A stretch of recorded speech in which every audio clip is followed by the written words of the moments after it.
This is beautiful Morro, New Mexico, located in a valley nestled in the Sangre de Cristo Mountains of northern New Mexico.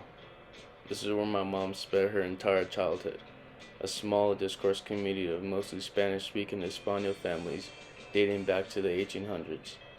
It is a small town mostly made up of farmers and ranchers. People in this community are proud of being from Mora, and many prefer that this small town stays just the way it is, none bothered by outsiders, untapped economically.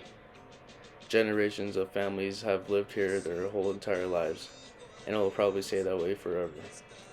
Many people in this community have their own unique ways of speaking, both in Spanish and English.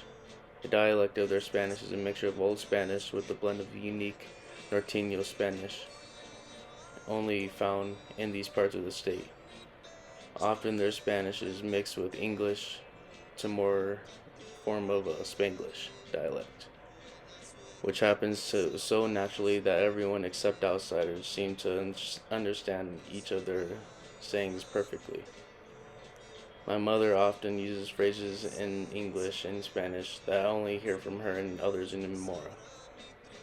Spanish words like híjole, Dios mío, ay, often come out when she's frustrated.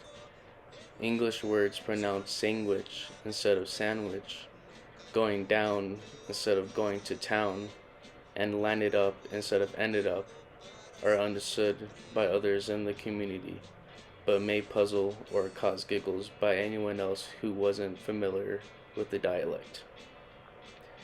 While my mother now lives outside of this community and only visits her family often, the language and ways of her discourse community are ingrained in her forever. When people say, "I knew you had to be from Mora just by the way you talk," she proudly grins and says, "Yes, I am."